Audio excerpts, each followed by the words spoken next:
Hi guys, and welcome back to my channel. We are here with a MOCO Edit house update after quite a long time. So we basically have moved all of our videos onto my channel just because having two channels is way too much work and I don't want that in my life, if I'm being totally honest. And I mean, fair. really, yeah. Thank you. I've got no issues with that. And so it also helps us when we actually want to look back on the house build to have everything all in one place. The house build, Convenience, the baby, like everything that we do all in one place. So like a little diary edit, which is pretty cool. So back to the house update. We are finally back after almost a year, I think, since a long our time, last hasn't one. it? I think we originally said in the previous videos that we were going to do this weekly, and that hasn't quite happened. It did at the start, did it? It did for 2 weeks. 2 weeks. We did a fortnight's worth. Success. Honestly, there really was the plan for this to all go ahead very quickly, and delay after delay after delay of unexpected changes and things that got in the way of that. So we're going to be talking a little bit about that now, about where our timeline's been so far, and yeah, get you up to speed on what's happening, because it's currently January of 2022. Keep calling it 2020, so ignore me. Oh, we have our coffees, as we always have to. So Yeah. it's not a Sunday. No, it's a Saturday. It's a Saturday, but it's a weekend, so cheers to that. Anyway, so we're actually going to be updating you to where we're at right now of 2022 from basically everything that happened last year. And next week is when they actually get started again with everything. So we've got a couple of weeks of updating you, because I don't want to give you one massive That'd be like an hour spiel. long. A spiel of everything that's happened so far. So we'll break it up into a couple of videos, but we will do that, and then we can update you on what's actually happening now, which is really exciting. It is. It is. Hopefully in less than 6 weeks, we are moving into a house. Fingers crossed. You have no idea how much these fingers are crossed. So, quick timeline update. We signed our contract in December Yes. 2020. Then we got finance in January 2021. The house was meant to be built July 2021. Yes, so we were kind of like expecting that, weren't we? Yeah, that's For right. It to be, So we thought that'd be good. Yep, surely. And then the slab was laid mid to late May. Yes. So Which there was is no way that we were going to be able to actually get into our house by July then. Not a chance. No way at all. Which was not a great feeling when we found that out. Yes, I know. So then, once that was done, we were back to waiting. Yes. Because there's a delay on frames and trusses. We'll talk about the cause of the delay a bit later, but they were delayed for 4 months. 4 months? 4 months. When we got the extension letter, it was very disheartening because we'd already felt like we'd waited such a long time. Exactly. But the extension letter, I think, said 109 days. Yes, which is a long time. Incredible. Which that took us to mid-September for the frames and trusses. Which, when we thought we were going to be in the house in June or July, mid-September's a long way after that to just have the frames and trusses. Can you hear the cat in the background? If you can hear the cat, add it to all the birds that you have to listen to, because honestly, we live in a rural place and this is what life sounds like. Then once we had the frames and trusses in September or mid-September, they were put up very, very quickly. Yes. So that was really cool. But then the roof didn't happen until the end of October. No, and I mean, like, that was another 6-week wait, and I think we're not going to talk about the roof right now, but I just want to put it out there that even though the like big delays were done, we still had more delays. Like, there were still little things that, like, you know, we were like, oh yeah, they'll knock everything up as soon as they possibly can, and then all of a sudden, you know, trades weren't available, so the roof took longer, and then this and then that. So those sorts of things happen quite often, and you should just be kind of aware, ready for it to happen. that's the timeline up to the roof. But let's get into the nitty-gritty of what actually happens. So today we're going to talk specifically about our slab and our frames and trusses, which basically is slab stage, which is, I guess, the first payment in after the after you pay construction. your deposit, you then have the slab stage payment once the slab's down, and then you have the frame stage, which is obviously when the frames and trusses go up. Yeah, so that's what we're going to focus on for today. But slab was done in mid-May, as we said, and honestly, it was pretty special to actually get to see the first beginnings of your house. It looks like something was actually happening because we'd had the block then since, officially ours since January, so it had just kind of been a patch of dirt sitting there, the grass was growing, and kind of just looking a bit of a mess, really. And really, like, even once they did all of the, like, pre-stuff before the pour, like flattening it out, we had a pretty flat block anyway, so it's not like it made a big difference to the there look wasn't any of big it. cuts or any big fills or anything. It was just kind of, they flattened it and moved a little bit of dirt around. Yeah, exactly. Kind of like polished it. It was really nice. Which, I mean, don't get me wrong, it was nice seeing the big, like, digger. What's a digger called? What's a digger called? What is a bulldozer? It was an excavator. Excavator. Cut all of that out, excavator. So doing that slab really was the beginning of the house, and there's some mixed feelings once you start to get that slab down. It's so amazing to think that it's all happening, and I mean, at that time we hadn't really been told about the frames and truss delay yet, which was fine. No, we didn't know about it at that point in time. Fine. We just thought we were going to be going, and it was going to just happen. It was happening. But at the same time, the first time you walk onto your slab, you look at it and you're like, wow, look at all these rooms, until you kind of like step them out a bit and you go... It feels like a big space when it's just a slab, but then you start going, oh, that room's there, that room's there, that room's there. You kind of, how's it going to fit? Yes. It actually feels quite small.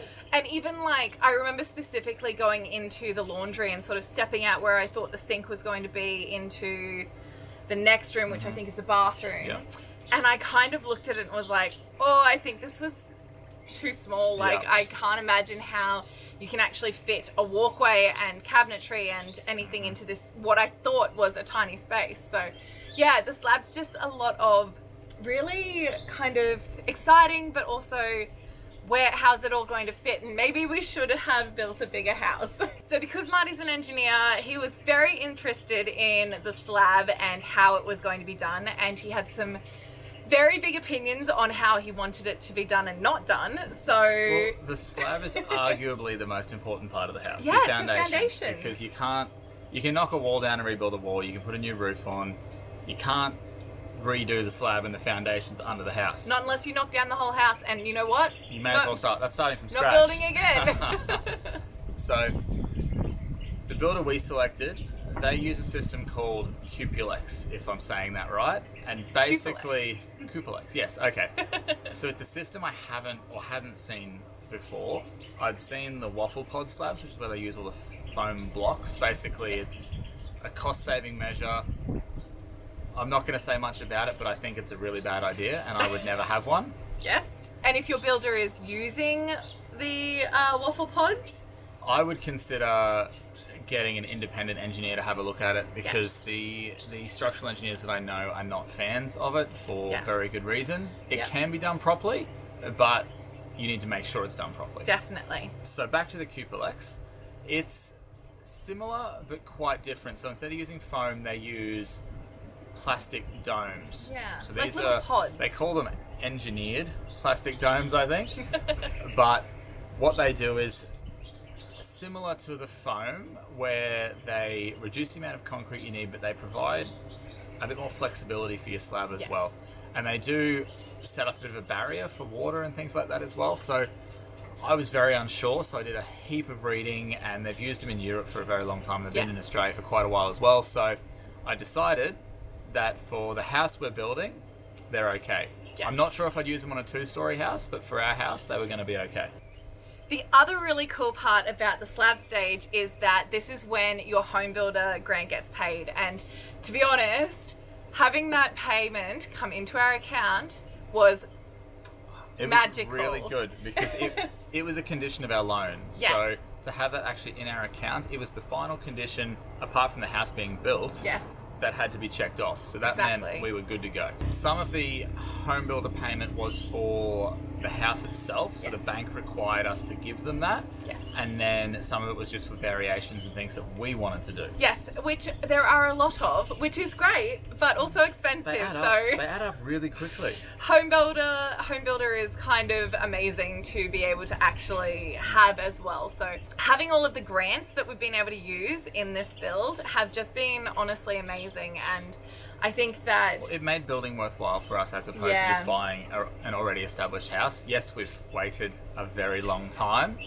because everyone wanted home builder, and so that's good. Yeah, I know everybody's building. There's so many houses being built, which does lead into some of our delays as well. Yes. So getting trades can be hard, getting materials can be hard, so that does cause delays and things to think about. Yeah, but particularly with the slab being poured, we won't go too much into this in detail, but we did just want to say that the delay was caused by a contractual thing, not because the contract wasn't signed or was late or anything, but in the contract that we had, there was a clause in there where the builder had to start work no more than 10 days after council approval on the house plans, but there was nothing to specify when they had to submit the plans to council. Exactly. So when we were signing our contract and getting all that sorted, the talk was we would build the house and be done by July. Yeah. But because they had so many builds on the go, they wanted to slow things down a bit, so they didn't submit our council plans until it was probably April. Yes. Which is why we got approval in May for the slab to be done in late May. Exactly. So, I mean, realistically, it didn't actually, I guess, slow us down that much because we then had the delay It's just for frustrating. the frames. It's a bit sneaky in my opinion. Yes. It's just frustrating. It's just like one of those sneaky little ways that your contract's fine, and honestly, like, it all sounds great, but there's just that little, like, I guess, clause in there that allows them to do that. So just keep that in mind, that if it is in a time when there are a lot of builds going on, hopefully your builder's really upfront at the time and tells you that there's going to be a delay, but that there are ways that they can delay things legally without actually, letting you know any or ramifications. Yeah. So that moves us on to the frame stage, which was our frames and trusses. And again, it's arguably more exciting. It is, except for the delay. Yes. So that 4-month delay really was torture, wasn't it? It wasn't. There was no real time frame. It was. No. It could be 3 months. It could be 4 months. It could be 5 months. And if you're really unlucky, it could be longer than that. It's just essentially, with all the demand for houses at the moment, and previously it's been for quite a period of time now, as well as a shortage of materials. So that's timber and whatnot. Yep. Due to lots of different factors, not just COVID, but also the bushfires. Bushfires, and just demand, like global demand for timber. Exactly. Because of all these things, the mills down south are not able to keep up with the amount of orders that are being placed. So your frames and trusses get put into the queue, and you just have to wait. With every other builder as well. Like, it's not just the amount that your builder is doing, it's every builder is also needing those frames and trusses. Yeah, that's right. Yes. So you really have no say in that. It is what it is. You can't do anything about that at all. You just have to wait. And we have noticed now that, like, there is a lot more understanding of the delays. So builders will tell you your delay is going to be, some of them I've heard are like up to 8 months. So our 4 months felt really bad, but not as bad as it could have been, that's for sure. But once they actually arrived, that was exciting, wasn't it? So exciting, like to actually have the frames and trusses there, to be able to walk through our home and in our front door. Just to jump back, how quickly did they go up? So quickly. Like, we got told by the builder that they were going to be delivered on a Monday, so I drove around the corner expecting them to be like sitting there on the floor, and we had half a house already up. And I parked there. It's like they were ready and waiting. Like the guys were just sitting there waiting for the truck to get there. I know. Honestly, our builder has been incredible trying to get things done really quickly. And I mean, like, I parked on the side of the road and FaceTimed Marty, and I'm sure that the people building the house creepy were girl like... sitting in the car watching us. And because I'm a menace, I literally had to get out and be like, I own this house. I'm so sorry. I just have to take a quick picture. I'm very excited. Thank you for building our house. Oh, I'm so embarrassing. These poor guys just want to do their work. Exactly. They pretty much ignored me, so thank you, builders. And that honestly made it feel like actually a house. Like we were able to actually walk through and see the size of the room. You could picture things. It didn't feel too small because, like as we said with the slab, we weren't sure how the rooms were actually going to fit because it looked like a big space when you looked at it. But when you went, I got this room, this room, this room. I don't know if it's going to fit. But once those frames are there, you can see everything. Oh, that's how it works. Okay, the room is big enough. And it feels really nice, like to actually have that space and to see it.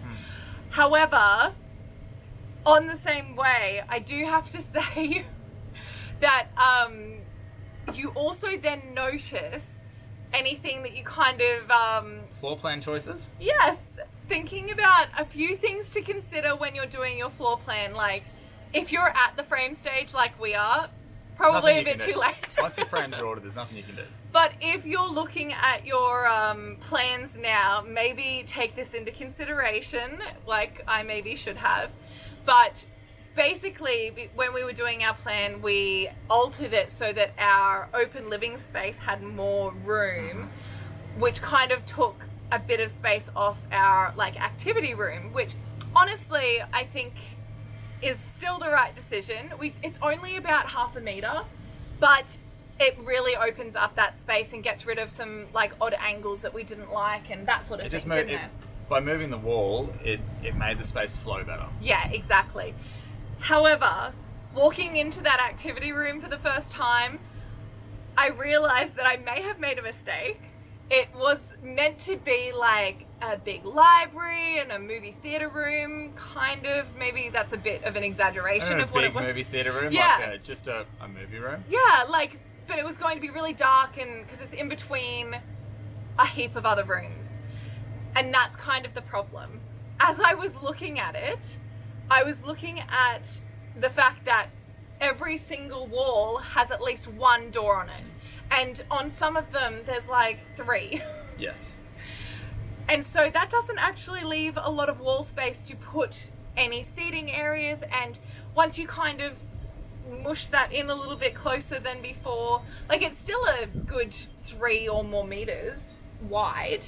It's a bedroom size. Yeah, at least. But because there's all those doors, it kind of makes that space feel quite a lot smaller and a little bit less usable. So it just is something to consider because now I'm kind of changing what my original idea is, which is fine.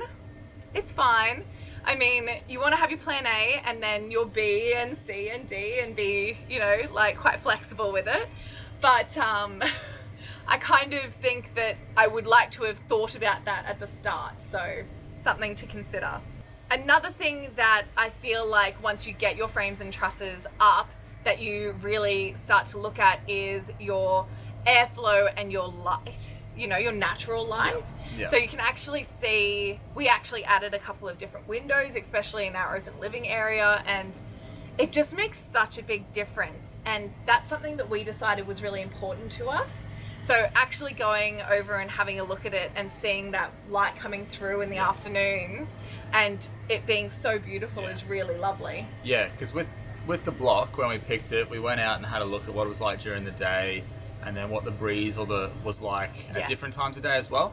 And every time we go there, almost every time we go there, there's quite a breeze and it runs parallel to the block, so it runs straight through the block. So the way we put the house and with all the windows and the big doors, you get a breeze straight through the middle of the house, which goes straight through the living area, kitchen, dining room, all that sort of stuff. Which is really necessary in Central Queensland. Yes, because it's hot. We need it. But the breeze is fantastic. Yeah, which is really what we like the best. So we wanted to make sure that we did that, and it's just something to consider in your plan that you don't really think about as much until you actually get there and get to see it. It's really lovely. Yeah, I think it would have been a bit dark in some of the rooms if we hadn't have done the bigger windows. So Yeah. I do think it was a good choice. Definitely. We'll wait and see what it looks like once all the walls and everything is up properly. But Yep.